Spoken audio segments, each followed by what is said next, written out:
الحمدللہ رب العالمین والصلاة والسلام علی محمد الامین واعوذ باللہ من الشیطان الرجیم بسم اللہ الرحمن الرحیم۔ خواتین و حضرات، یہ سورہ آل عمران کی آیت 49 ہے جس سے ہم قرآن مجید کے مطالعے کی ابتدا کر رہے ہیں۔ اس میں سیدنا مسیح علیہ السلام کا تعارف کرایا جا رہا ہے۔ سیدنا مسیح علیہ السلام کی پیدائش کی بشارت اللہ تعالیٰ نے ان کی والدہ کو دی۔ اس کے بعد یہ بتایا کہ یہ کیا شخصیت ہوگی۔ تو پہلی بات تو یہ بتائی گئی تھی کہ اللہ تعالیٰ انہیں براہ راست اپنے کلمہ کن سے پیدا کرے گا۔ اللہ تعالیٰ کے ہاں تخلیق کے دو طریقے ہیں، ایک یہ کہ وہ اپنے کلمہ کن کے ذریعے سے جب چاہتے ہیں جس طرح چاہتے ہیں بغیر کسی تردد کے کسی چیز کو خلق کر دیتے ہیں۔ دوسرے یہ کہ وہ ایک پروسیس اختیار کرتے ہیں جس میں تخلیق کا عمل بعض اوقات صدیوں میں بعض اوقات قرنوں میں مکمل ہوتا ہے۔ تو ان کے بارے میں یہ بتایا گیا کہ جو عام قانون رائج ہے اس سے ہٹ کر ان کی پیدائش ہوگی۔ چنانچہ خاص طور پر جب سیدہ مریم نے یہ کہا کہ میرے ہاں بچہ کس طرح پیدا ہو سکتا ہے، مجھے تو کسی مرد نے آج تک چھوا نہیں ہے، تو اس کے جواب میں اللہ تعالیٰ نے یہ فرمایا تھا کہ اللہ اسی طرح جو چاہے پیدا کرتا ہے، اور وہ جب کسی معاملے کا فیصلہ کر لیتا ہے تو اتنا ہی کہتا ہے کہ ہو جا، پھر وہ ہو جاتا ہے۔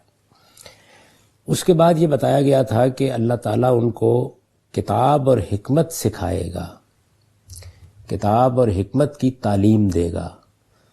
میں نے اس کی تشریح میں عرض کیا تھا کہ قرآن مجید میں جس طریقے سے کتاب کا لفظ اس معنی میں استعمال ہوتا ہے جس معنی میں ہم اردو میں کتاب کہتے ہیں، اسی طرح قرآن مجید کی عربی زبان میں کتاب کا لفظ خط کے لیے، مراسلے کے لیے اور قانون کے لیے بھی استعمال ہوتا ہے۔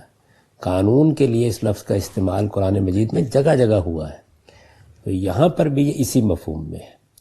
اور اس کی وجہ یہ ہوئی ہے کہ سیدنا مسیح علیہ السلام سے پہلے جو کتاب بنی اسرائیل کا لائے عمل تھی وہ تورات تھی۔ تورات کے معنی ہی قانون کے ہیں۔ قرآن مجید نے یہ بات بتائی ہے کہ اللہ تعالیٰ نے پہلے بنی اسرائیل کو قانون اور ضابطہ دیا، پھر زبور کی صورت میں اللہ تعالیٰ نے اپنے ساتھ تعلق کی بنیاد یعنی دعا سکھائی ان کو۔ وہ مناجاتیں ہیں، دعائیں ہیں، اللہ تعالیٰ کے ساتھ بندے کا کیا تعلق ہونا چاہیے، کیسا تعلق ہونا چاہیے، اس میں کیا گہرائی ہونی چاہیے، بندے کو اپنے آپ کو کیسے اپنے پروردگار کے سپرد کر دینا چاہیے۔ دعا کتنی کارگر چیز ہے، زندگی کی کتنی بڑی ضرورت ہے، اور دعا کیسے کرنی چاہیے۔ ایک بندہ مومن اپنے آپ کو اپنے پروردگار کے سامنے کیسے ڈال دیتا ہے، اگر اس کی صحیح تصویر دیکھنی ہو تو آدمی کو زبور پڑھنی چاہیے۔ اب بھی زبور موجود ہے، اگرچہ کہیں کہیں معلوم ہوتا ہے کہ اس میں اختلاط ہوا ہے، لیکن بحیثیت مجموعی وہی کتاب ہے جو اللہ کی طرف سے نازل کی گئی۔ اس کتاب کو آپ پڑھیں تو یہ معلوم ہوگا کہ دعاؤں کا، مناجاتوں کا، اللہ تعالیٰ کے ساتھ اظہار تعلق کا ایسا غیر معمولی مجموعہ ہے۔ یہ معلوم ہوتا ہے کہ جیسے سیدنا داؤد کو لحن داؤدی عطا فرمایا گیا تھا، اسی طریقے سے کتاب بھی اسی نوعیت کی دی گئی تھی۔ اس کے بعد انجیل ہے۔ انجیل کو آج بھی جب ہم پڑھتے ہیں تو معلوم ہوتا ہے کہ سراسر حکمت ہے، یعنی دین کیا ہے، دین کی روح کیا ہے، اللہ تعالیٰ پر ایمان کی حقیقت کیا ہے، ہمیں جواب دہی کے لیے اللہ کے حضور میں پیش ہونا ہے اس کی حقیقت کیا ہے، ہمارے اخلاقی وجود کو کیسے پاکیزہ ہونا چاہیے، قانون اور اخلاق کا کیا باہمی تعلق ہے، اللہ تعالیٰ جب شریعت دیتے ہیں تو اس کی کیا حیثیت ہے، اور اس کے پیچھے جو جذبہ کار فرما ہونا چاہیے اس کو عمل کرنے کے لیے اس کی کیا نوعیت ہے، اس کو انجیل بیان کرتی ہے۔ تو اس وجہ سے قرآن مجید نے دین کو دو حصوں میں تقسیم کر کے سمجھایا ہے۔ یہ بتایا ہے کہ دین اللہ تعالیٰ کی طرف سے جو کچھ بھی ملتا ہے وہ دو چیزوں کا مجموعہ ہوتا ہے، ایک حکمت جس کی پھر مزید تفصیل کی ہے کہ اس کا مطلب ہے ایمان و اخلاق کے مباحث، یعنی جو چیزیں فلسفے میں مثال کے طور پر میٹا فزکس میں اور ایتھکس میں زیر بحث آتی ہیں۔ اس کائنات کی حقیقت کیا ہے، کائنات سے ہمارا تعلق کیا ہے، اس کائنات کا کوئی خالق ہے، خالق ہے تو اس کے صفات کیا ہے، اس کا انسانوں کے ساتھ معاملہ کرنے کا طریقہ کیا ہے، کیا ہم اس کے سامنے جواب دہ ہوں گے، یہ حکمت کے یا فلسفہ دین کے مسائل ہیں۔ اور پھر یہ کہ خیر و شر کیا ہے، اچھائی اور برائی کیا ہے، خیر و شر کا شعور ہمارے اندر ہے یا باہر سے آتا ہے، اس کے محرکات کیا ہیں، ہم اگر خیر کو اختیار کرتے ہیں تو اس کا نتیجہ کیا ہوگا، شر کو اختیار کرتے ہیں تو اس کا نتیجہ کیا ہوگا۔ یہ دونوں چیزیں مل کر دین کے اس حصے کو پایہ تکمیل تک پہنچاتی ہیں جسے قرآن اپنی اصطلاح میں الحکمہ کہتا ہے، ایمان اور اخلاقیات۔ دوسری چیز قانون ہے۔ قانون کے بارے میں نے کچھ توضیحات کی تھیں کہ کس طریقے سے ایک اخلاقی اصول قانون کی صورت اختیار کر لیتا ہے. تو یہاں یہ بتایا گیا کہ یہ پیغمبر ایک ایسا پیغمبر ہوگا کہ جو انہیں کتاب کی بھی تعلیم دے گا اور حکمت کی بھی، یعنی شریعت بھی دے گا اور اس کے ساتھ حکمت بھی سکھائے گا. پھر وضاحت کر دی اس بات کی کہ صورت کیا ہوگی. شریعت کی تعلیم کے لیے تو تورات کو زندہ کرے گا، یعنی تورات سے جو تعلق ہے بنی اسرائیل کا اس کو زندہ کر کے اس پر انہیں متنبع کر کے تورات میں اگر کوئی انہوں نے خرابی پیدا کر دی ہے یا کسی چیز کے مدعا کو سمجھنے میں غلطی کھائی ہے اس کو واضح کر دے گا، اور انجیل خود اس پر نازل کی جائے گی اور اس طرح یہ حکمت کی تکمیل کرے گا. یہ چیز ہے جس کو ان کے تعارف میں قرآن مجید نے یہاں بیان کیا. اس میں عربی زبان کا وہی اسلوب اختیار کیا کہ پہلے دو چیزیں بیان کی اور اس کے بعد ایک واو سے ان کی تفسیر کر دی. قرآن مجید کی عربی میں جس طرح ہم یعنی بولتے ہیں یا آنی بولتے ہیں اب موجودہ عربی میں، اس طرح کا اسلوب نہیں. یہ بھی پرانے الفاظ ہیں لیکن قرآن نے بعض اسالیب اختیار ہی نہیں کیے. اس کا اپنا ایک موجز بیان ہے اور وہ بہت سی چیزوں کے معاملے میں، مثلا ایزن ہے، عربی زبان کا لفظ ہے، یہ حدیثوں میں استعمال ہوا ہے بھی کے معنی میں، قرآن میں آپ کو کہیں نظر نہیں آئے گا. تو بعض الفاظ ایسے ہیں کہ جیسے قرآن مجید کے رجسٹر سے باہر ہیں. جس طریقے سے آپ علامہ اقبال کی شاعری اگر پڑھیں یا غالب کی شاعری پڑھیں تو معلوم ہوتا ہے کہ بعض الفاظ کو استعمال کرنا موضوعی نہیں سمجھتے اپنے لیے. ایسے معلوم ہوتا ہے جیسے زبان کے یہ الفاظ ان کے ہم موجود ہی نہیں ہیں. تو قرآن مجید کی بھی ایک خاص سطح ہے، اس کے لحاظ سے وہ بعض الفاظ کا انتخاب کر لیتا ہے، ان کے علاوہ الفاظ کو استعمال ہی نہیں کرتا. تو یہ دو لفظ قرآن مجید میں سرے سے استعمال ہی نہیں ہوا، حالانکہ عربی زبان کے عام الفاظ ہیں. قرآن مجید اس کے لیے وہ طریقہ اختیار کرتا ہے جو یہاں اس نے اختیار کیا. وَيُعَلِّمُهُ الْكِتَابَ وَالْحِكْمَةَ، وہ ان کو شریعت کی تعلیم دے گا، شریعت سکھائے گا، قانون سکھائے گا اور حکمت سکھائے گا، یعنی تورات اور انجیل کی تعلیم دے گا. تو یہ دونوں چیزیں واضح کر دی. وَرَسُولًا إِلَىٰ بَنِي اسرائیل، اور اس کو اللہ تعالیٰ، یعنی اللہ تعالیٰ اپنی اسکیم بتا رہے ہیں سیدہ مریم کو، اس کو اللہ تعالیٰ بنی اسرائیل کی طرف رسول بنا کر بھیجے گا. رسول بنا کر بھیجے گا یعنی سیدنا مسیح علیہ السلام حضرت یحییٰ کی طرح محض نبی نہیں ہوں گے، بلکہ اس کے ساتھ رسالت کے منصب پر بھی فائز ہوں گے. رسول اور نبی کے فرق کے بارے میں اس سے پہلے بھی توضیحات ہو چکی ہیں. یعنی اللہ کی طرف سے وحی پا کر کوئی شخص لوگوں تک اللہ کا پیغام پہنچاتا ہے، اس کے لیے نبی کا لفظ استعمال کیا جاتا ہے. اس نبی کو جب کسی قوم کی طرف اللہ کی جزا و سزا دنیا میں برپا کرنے کے لیے مبعوث کر دیا جاتا ہے تو اس کے لیے رسول کا لفظ استعمال کیا جاتا ہے. رسول کا لفظ اس منصب کے لحاظ سے اس خاص مفہوم میں استعمال ہوتا ہے، ورنہ عام جو عربی زبان میں اس کا مفہوم ہے فرستادے کا، پیغمبر کا، جس کو پیغام دے کر بھیجا گیا ہو، اس میں بھی استعمال ہوتا ہے. یہ بات ذہن میں رکھنی چاہیے کہ جب کچھ الفاظ اصطلاح بن جاتے ہیں تو بعض اوقات دوسری زبانوں کے لوگ ان اصطلاحات کو اختیار کر کے یہ سمجھتے ہیں کہ اب ان کو اس سے ہٹ کے استعمال نہیں ہونا چاہیے، جبکہ اصل زبان میں یہ نہیں ہو سکتا. اس میں ایسا ہی ہوتا ہے. مثلا دیکھیے، ہمارے ہاں نبی اور رسول میں یہ فرق تو بالعموم لوگ نہیں سمجھتے، لیکن رسول کو تو اللہ کے پیغمبر کی حیثیت سے سمجھتے ہیں، اس وقت بھی سمجھتے ہیں. جب آپ کہیں فلاں آدمی رسول ہے تو اس کا مطلب یہ ہے کہ اللہ کا نبی ہے. چلیے فرق کو آپ نہ مانیے، لیکن جو موجودہ عربی ہے اس میں اگر امریکہ کا سفیر ہو تو اس کو بھی رسول امریکہ کہا جائے گا، ہندوستان کے سفیر کو رسول الہند کہا جائے گا. اسی طریقے سے جو ہمارے ہاں سید ایک اصطلاح بن چکی ہے، یعنی ایک خاص قوم رسالت مآب صلی اللہ علیہ وسلم کے ساتھ جن کی کوئی نسبت ہے، اس کو عام طور پر سید سے تعبیر کیا جاتا ہے. لیکن عرب ممالک میں مسٹر کے معنی میں بولا جاتا ہے. یعنی اس وقت جو عربی ہے، ہمارے مولانا سید عبداللہ صاحب مودودی تفنن طبع کے طور پر کہا کرتے تھے کہ عجیب معاملہ ہے کہ ہم عرب میں جا کے شیخ ہو جاتے ہیں اور نہرو سید ہو جاتے ہیں. اس لیے کہ جو علماء تھے ان کو عام طور فضیلت الشیخ کہا جاتا ہے، اور ویسے مسٹر کے طور پر جو لفظ استعمال ہوتا ہے وہ سید کا لفظ ہے. تو بالکل اسی طریقے سے عربی زبان میں رسول مثال کے طور پر جبریل امین وہی لے کے آتے ہیں، پیغام لے کے آتے ہیں، ان کے لیے بھی استعمال ہو جائے گا. اللہ تعالیٰ کسی آدمی کو پیغامبر بنا کے بھیجیں گے، آپ کسی کو پیغامبر بنا کے بھیجیں گے تو اپنے لغوی مفہوم میں بھی استعمال ہو جاتا ہے، اور اسی طریقے سے ایک اصطلاح کے طور پر بھی استعمال ہوتا ہے. یہ چیز سیاق سباق سے جس طرح دنیا کی دوسری زبانوں میں واضح ہوتی ہے اسی طرح واضح ہو جاتی ہے. تو فرمایا کہ وہ بنی اسرائیل کے لیے رسول ہوں گے. یہاں منصب کی طرف اشارہ کرنا مقصود ہے کہ وہ محض نبی نہیں ہوں گے بلکہ اس کے ساتھ رسالت کے منصب پر بھی فائز ہوں گے.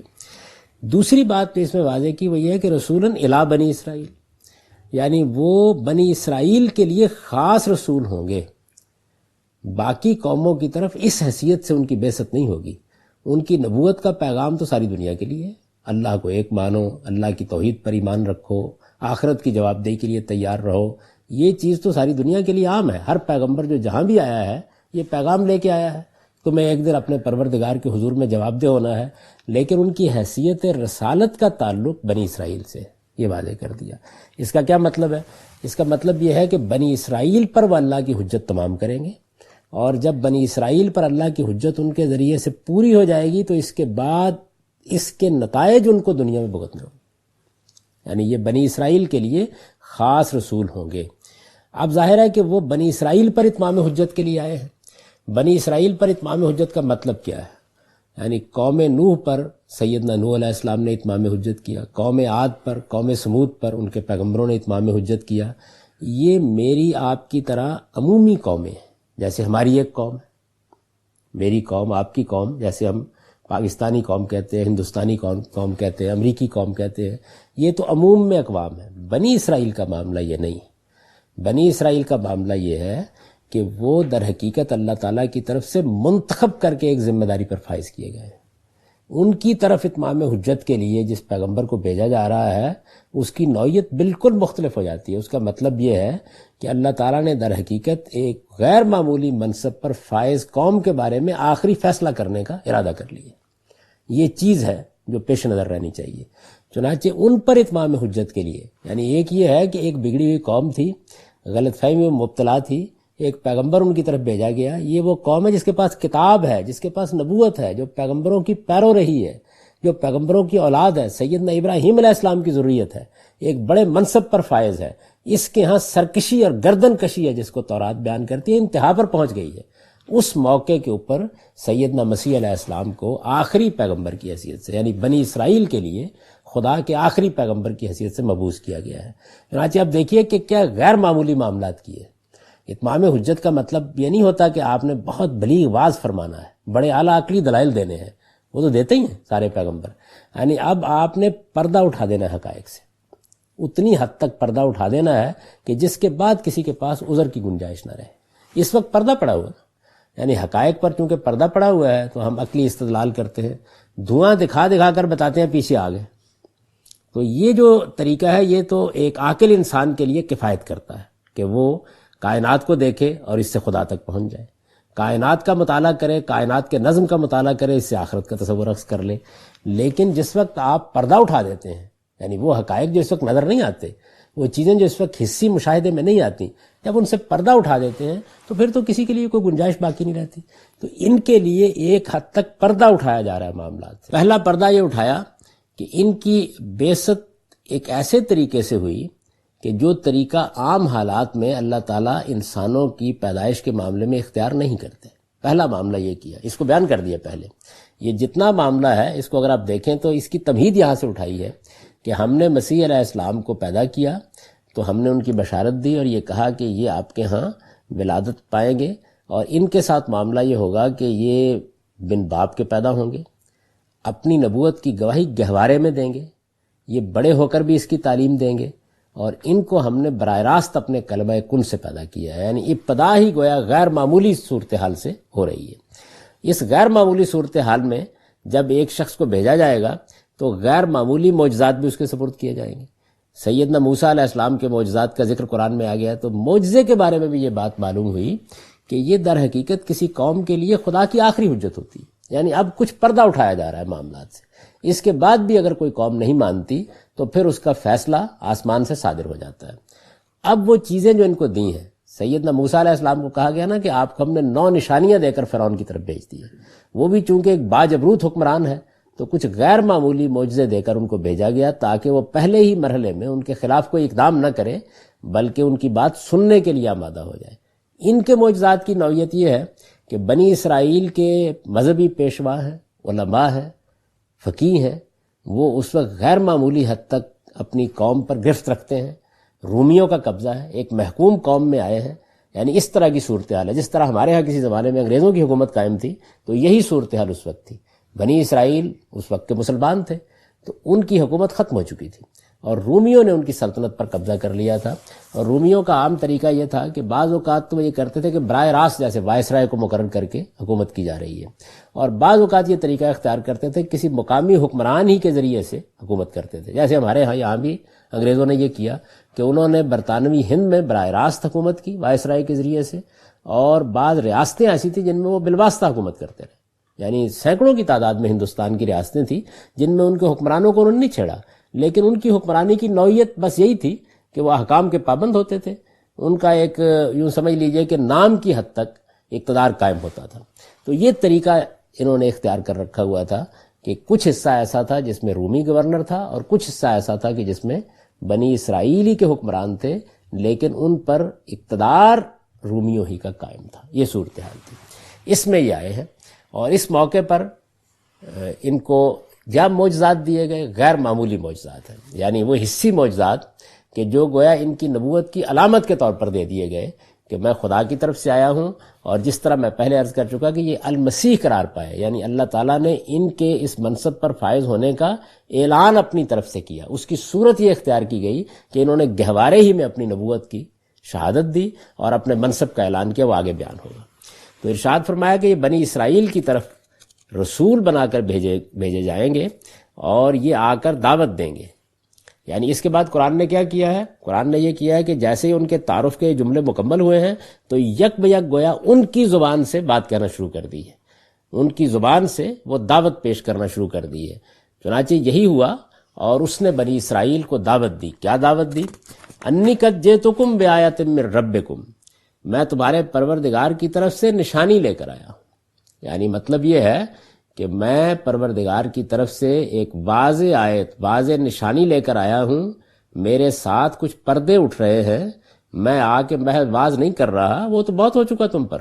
2000 سال کی تاریخ میں پیغمبروں نے نوحے پڑے ہیں، اور وہ بنی اسرائیل کے آپ صحائف کو دیکھیں تو یہ معلوم ہوتا ہے کہ جیسے انہوں نے دل کے دروازوں پر دستک دی ہے. اس وقت بھی بائبل کے مجموعے میں جو انبیاء کے صحائف ہیں، یرمیہ نبی کے، حزقیل نبی کے، وہ غیر معمولی چیزیں ہیں.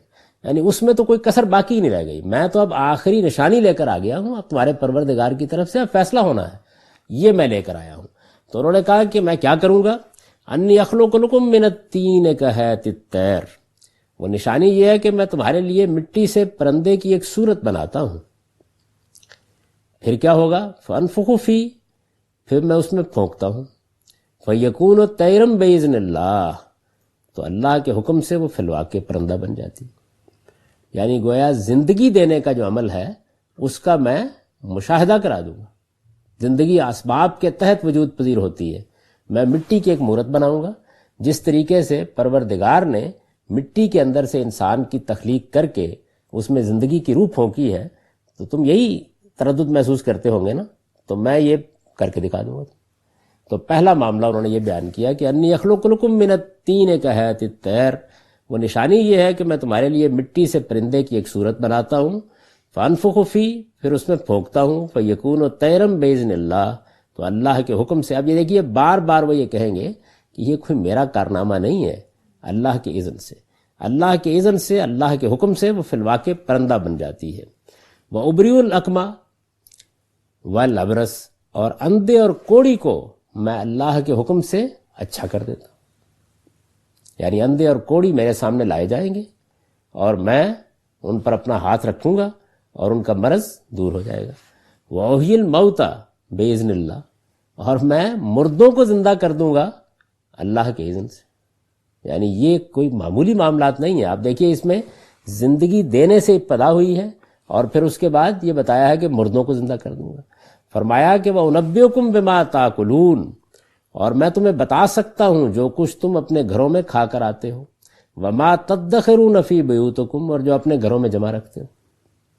یعنی میرے پاس تم آؤ گے تو میں تمہیں بتاؤں گا کہ تم اپنے ہاں کیا کر کے آئے ہو، کیا رکھ کے آئے ہو اور کیا استعمال کر کے آئے ہو.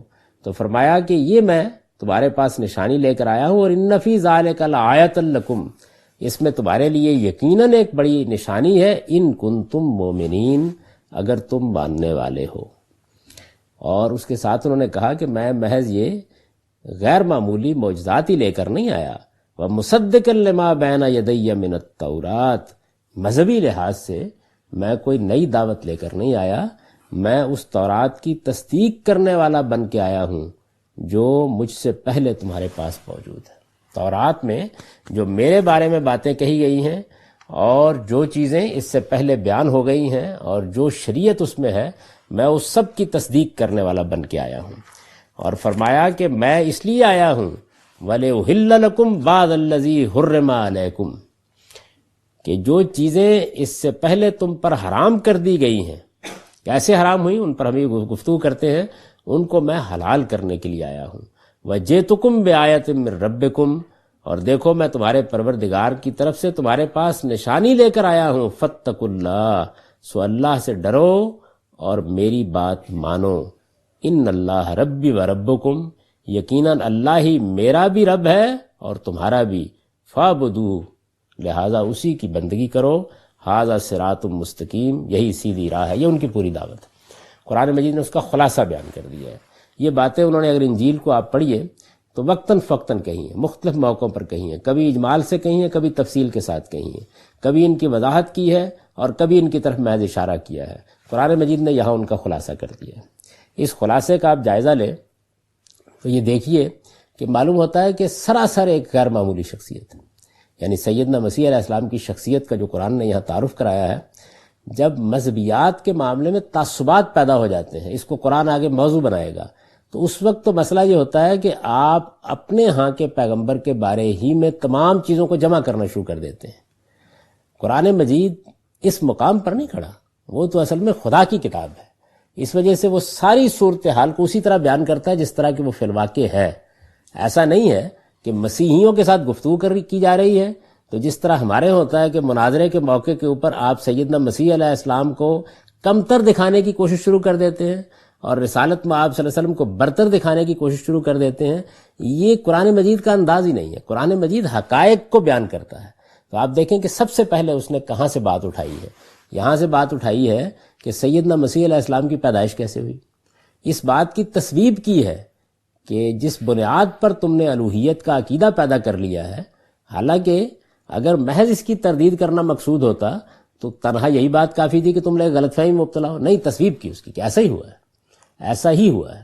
یعنی سیدنا مسیح علیہ السلام کی پیدائش اسی طرح غیر معمولی ہوئی ہے، اس میں کوئی شبہ نہیں کہ انہوں نے گہوارے میں اپنی نبوت کی منادی کی ہے، اس کی دعوت دی ہے، وہ اسی وجہ سے مسیح کہلائے ہیں، یعنی اللہ کی طرف سے گویا اعلان کیا گیا اس طریقے سے کہ وہ اس منصب پر فائز ہیں۔ اس سے پہلے اس منصب پر فائز کرنے کا عمل اور طریقے سے ہوتا تھا، یہ براہ راست خدا کی طرف سے ہوا ہے۔ وہ بنی اسرائیل کے لیے رسالت کے منصب پر فائز کر کے بھیجے گئے ہیں، ان کی دعوت کے ساتھ یہ عظیم نشانیاں ان کے ہاتھ سے نمودار ہوئی ہیں، تو ان نشانیوں کو ایک ایک کر کے بیان کر دیا ہے اور یہ بتایا ہے کہ میں تمہارے سامنے زندگی کیسے پیدا ہوتی ہے وہ بھی تمہیں کر کے دکھا دوں گا، موت سے زندگی کیسے وجود میں آئے گی وہ بھی کر کے دکھا دوں گا، یعنی مردوں کو زندہ ہونا ہے ایک دن، یہ بھی تمہاری آنکھوں کے سامنے ہو جائے گا، مرض بھی دور ہوں گے اور غیب کی جو چیزیں ہیں وہ بھی تمہارے سامنے میں بیان کر دوں گا، کیا کھا کے آئے ہو، کیا آپ نے پیچھے رکھ کے آئے ہو، یہ سب میں بیان کروں گا، لیکن باذن اللہ، اس میں میرا اپنا کوئی معاملہ نہیں ہے، یہ اللہ کے حکم سے ہوگا، اور یہ تمہارے لیے اب ایک بڑی نشانی ہے۔ ان فی ذالک لآیۃ لکم، یہ کوئی معمولی بات نہیں ہے، شرط یہ ہے کہ تم ماننا چاہتے ہو، ایمان لانے کے لیے تیار ہو۔ پھر اپنا وہ پہلو بیان کیا ہے اور اس کے بعد یہ جو فرمایا کہ میں ان چیزوں کو حلال کروں گا جو تمہارے اوپر حرام کر دی گئی تھی، تو اس کی نوعیت قرآن مجید نے دوسری جگہ یہ واضح کی ہے کہ جس وقت کتاب نازل ہوتی ہے تو ظاہر ہے کہ اس میں حرام و حلال کو بیان کیا جاتا ہے، جیسے ہمارے ہاں قرآن مجید میں ہوا ہے۔ یہ حرام و حلال دو نوعیت کے ہیں، اس کو بھی قرآن نے واضح کر دیا ہے، اس سورہ اعراف میں بحث آئے گی۔ ایک خور و نوش کی حرمتیں ہیں، یعنی کھانے پینے میں کچھ چیزوں کو اللہ تعالیٰ نے حلال قرار دیا ہے، کچھ کو حرام قرار دیا ہے۔ یہ بات بھی قرآن نے واضح کر دی ہے کہ طیبات حلال ہے، یعنی جو انسانی فطرت میں پاکیزہ چیزیں کھانے کی وہ سب حلال ہیں، اور خبائث کو ممنوع قرار دیا گیا ہے۔ اب ظاہر ہے کہ کچھ خبائث تو وہ ہے کہ جو بالکل واضح ہے، ہر آدمی کو معلوم ہوتا ہے، انسان کی فطرت خود گواہی دیتی ہے کہ یہ کھانے کی چیزیں نہیں ہیں۔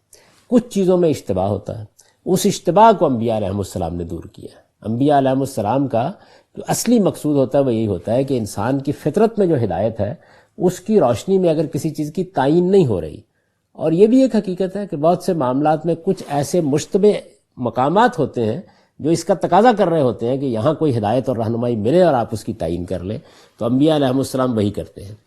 اب اس میں فقہ داخل ہوتی ہے، وہ ان کے یہاں بھی داخل ہوئی، تو ان کے علماء اور فقہاء نے بہت سی چیزوں کو حرام کر دیا جو اصلاً حرام نہیں ہونی چاہیے تھی، جو اصلاً طیبات ہی تھی۔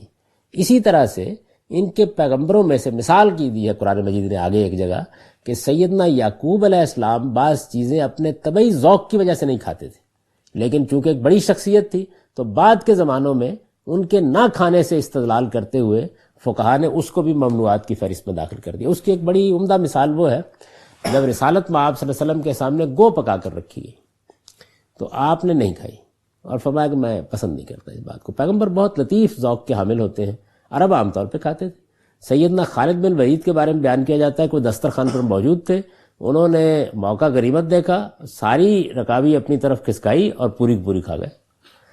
تو یہ بعض اوقات اقوام میں یہ چیز ہو جاتی۔ اب حضور نے اس موقع پر خاص طور پر یہ جملہ بولا کہ یہ میری صرف طبعی کراہت ہے، یعنی میں کسی حلال کو حرام نہیں کر رہا، یہ بات حضور نے واضح کر دی۔ لیکن فرض کر لیجئے کہ کسی موقع پر یہ واضح نہیں ہوئی تو بعد میں اس سے استدلال کر کے کہ خالد بن ولید پیغمبر تو نہیں تھے، انہوں نے کھا لی تو کیا ہوا، حضور نے تو نہیں کھائی تھی، تو آہستہ آہستہ ایک فقہ بن جاتی ہے۔ تو اس طرح کی کچھ چیزیں حرام انہوں نے اپنے ہاں ٹھہرا لی تھیں۔ ان کی تفصیلات آپ آگے دیکھیں گے، جہاں یہ موضوع آئے گا تو قرآن مجید بتائے گا کہ کیا کیا انہوں نے حرام کر لیا تھا۔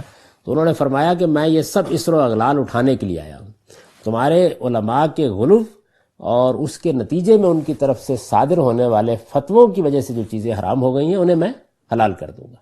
ہر پیغمبر یہی کرتا ہے، جو کچھ پہلے غلط ہو چکا ہوتا ہے اس کو وہ صاف کر دیتا ہے۔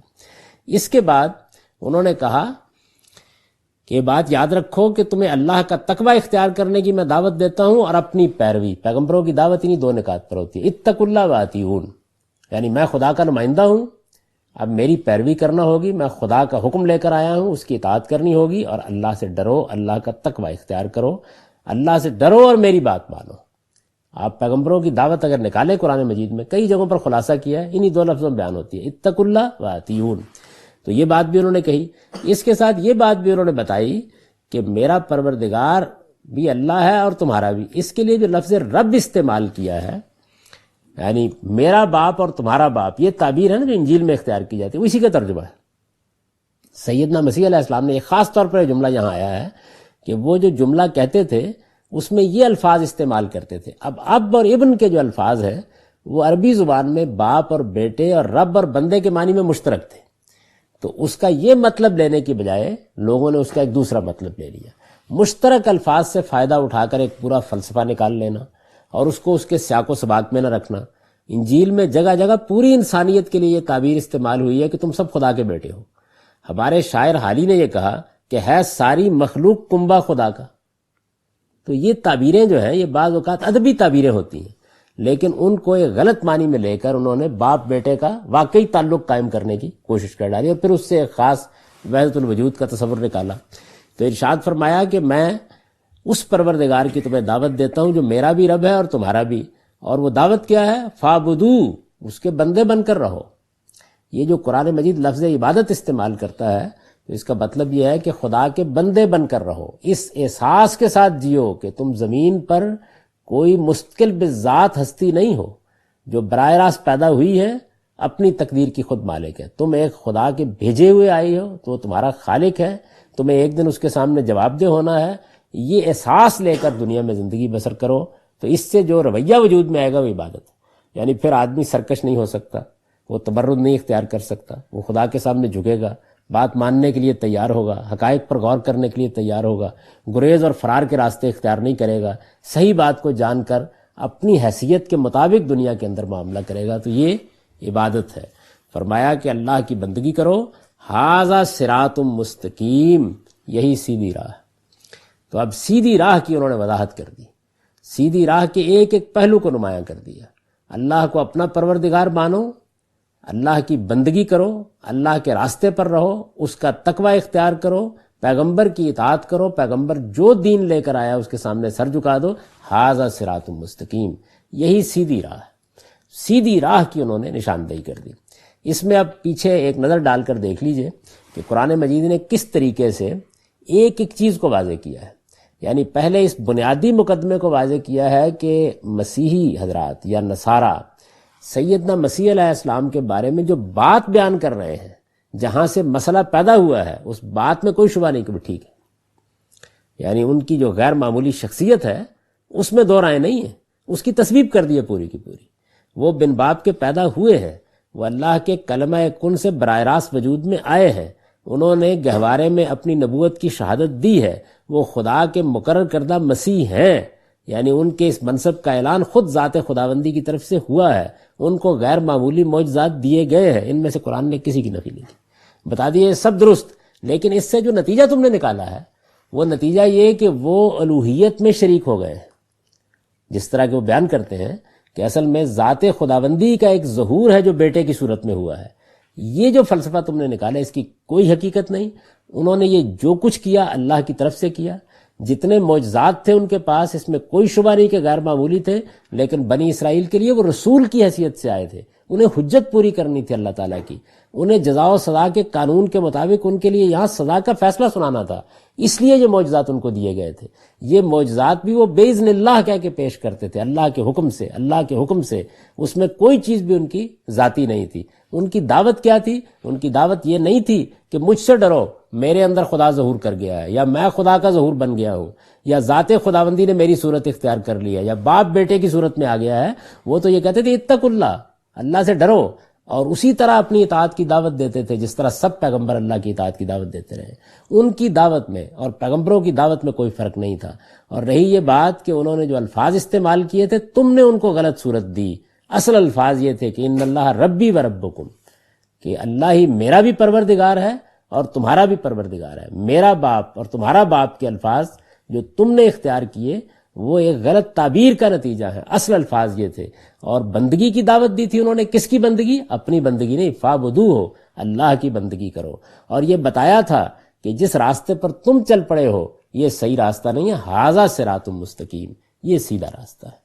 تو ان کی دعوت یہ تھی. اس دعوت کو وہ لے کر آئے تھے اور اس دعوت کو انہوں نے آخری درجے میں واضح کر دیا تھا. کوئی ادنا تردد بھی باقی نہیں تھا. اس دعوت کو سن لو، اس کے اندر تمہارے علم کلام کے لیے کوئی گنجائش نہیں ہے. ہاں جن چیزوں سے تم نے استنباط کیا وہ بالکل ٹھیک ہے، لیکن ان کا موقع اور ان کا محل بالکل دوسرا تھا. ان کا موقع اور محل وہ نہیں تھا جو تم نے اختیار کر لیے. یعنی اصل میں تو ایسا ہی ہوتا ہے کہ کچھ غیر معمولی چیزیں اللہ تعالیٰ کی طرف سے صادر ہوتی ہیں پیغمبروں کے معاملے میں، اور اسی سے لوگ شرک کے بعض پہلو پیدا کر لیتے ہیں. تو قرآن مجید نے یہاں یہ نہیں کیا کہ ایک چیز کی تردید کرنی ہے. دیکھیے اگر مناظرہ کرنا ہو، یعنی مسیحی مذہب کے مقابل میں اگر اسلام کوئی نیا مذہب ہے جو پیش کیا جا رہا ہے، تو پھر لب و لہجہ یہ نہیں ہونا چاہیے. پھر صورت وہی ہونی چاہیے جو مناظروں میں ہوتی ہے. قرآن مجید نے یہ اختیار نہیں کی. قرآن مجید تو اس دعوت پر کھڑا ہے کہ یہی اصل میں پیغمبروں کا دین ہے. سیدنا مسیح علیہ السلام بھی اسی کو لے کر آئے تھے. جس طرح آپ محمد الرسول اللہ صلی اللہ علیہ وسلم کی بعثت ہوئی ہے اور وہ تمہارے سامنے اللہ کا دین پیش کر رہے ہیں، یہ وہی دین ہے جو انہوں نے پیش کیا تھا. ایک ہی بات تھی جو کہی جا رہی ہے. وہ اللہ کے پیغمبر تھے اور ان کا مقام یہ تھا، ان کے معجزات یہ تھے، ان کی پیدائش اس طریقے سے ہوئی. یہ سب کچھ کیوں ہوا؟ اس کا باعث یہ تھا کہ بنی اسرائیل ایک منتخب قوم تھے اللہ تعالیٰ کی. اب آپ نگاہ ڈالیے اس آیت پر جو ابتدا میں آئی تھی، ان اللہ اصطفیٰ آدم و نوح و آل ابراہیم و آل عمران علی العالمین. ہم نے پہلے دور میں آدم اور نوح کو انفرادی حیثیت سے نبوت کے منصب کے لیے منتخب کیا، اور بعد میں پوری ذریت ابراہیم کو اس منصب کے لیے منتخب کیا. تو یہ خصوصی منصب ہے بنی اسرائیل کا، جس کے پیش نظر یہ فرمایا ہے کہ اللہ تعالیٰ نے یہ غیر معمولی معجزات ان کو دے کر بھیجا. ان کی شخصیت اللہ کی تخلیق تھی، اللہ تعالیٰ کا کوئی حصہ اس میں نہیں تھا. نہ وہ خدا کی ذات میں سے تھے، نہ اللہ ان کی ذات میں سے ہے. یہ سب تمہاری باتیں ہیں. ان کی دعوت یہ تھی، اور یہ دعوت انہوں نے اسی اصول پر دی تھی جس اصول پر تمام انبیاء علیہ السلام دعوت دے رہے ہیں. تو یہ قرآن مجید نے گویا تمہید باندھ کر اصل حقیقت سے پردہ اٹھا کے دعوت کو بیان کر دیا ہے. اس پر بھی نگاہ رہے کہ صغرا کبرا قائم کر کے منطقی طریقے سے گفتگو کرنے کا انداز قرآن نے اختیار کرتا. یعنی شاہانہ کلام ہے نا، بات واضح کر دی. یہ تھی بات. اب فرمایا کہ جس کو ماننا ہے مان لے، جس کو نہیں ماننا تو اللہ کو اس کی کچھ پرواہ نہیں ہے. یہ مضمون بھی آگے نمایاں ہو جائے گا. ان آیات کا اب سادہ ترجمہ سن لیجئے. چنانچہ اسی طرح ہوگا اور اللہ اسے قانون اور حکمت سکھائے گا، یعنی تورات و انجیل کی تعلیم دے گا، اور اس کو بنی اسرائیل کی طرف رسول بنا کر بھیجے گا. چنانچہ یہی ہوا اور اس نے بنی اسرائیل کو دعوت دی کہ میں تمہارے پروردگار کی طرف سے نشانی لے کر آیا ہوں. وہ یہ کہ میں تمہارے لیے مٹی سے پرندے کی ایک صورت بناتا ہوں، پھر میں اس میں پھونکتا ہوں تو اللہ کے حکم سے وہ کھلوا کے پرندہ بن جاتی ہے، اور اندھے اور کوڑی کو میں اللہ کے حکم سے اچھا کرتا ہوں، اور مردوں کو زندہ کر دیتا ہوں، اور میں تمہیں بتا سکتا ہوں جو کچھ تم کھا کر آتے ہو اور جو اپنے گھروں میں جمع کر رکھتے ہو، اس میں تمہارے لیے یقیناً ایک بڑی نشانی ہے اگر تم ماننے والے ہو۔ اور میں تورات کی تصدیق کرنے والا بن کر آیا ہوں جو مجھ سے پہلے آ چکی ہے، اور اس لیے آیا ہوں کہ تمہارے لیے بعض ان چیزوں کو حلال ٹھہراؤں جو تم پر حرام کر دی گئی ہیں، اور دیکھو میں تمہارے پروردگار کی طرف سے تمہارے پاس نشانی لے کر آیا ہوں، سو اللہ سے ڈرو اور میری بات مانو، یقیناً اللہ ہی میرا بھی رب ہے اور تمہارا بھی، لہذا تم اسی کی بندگی کرو، یہی سیدھی راہ ہے۔ اقول قولی ھذا واستغفر اللہ لی ولکم۔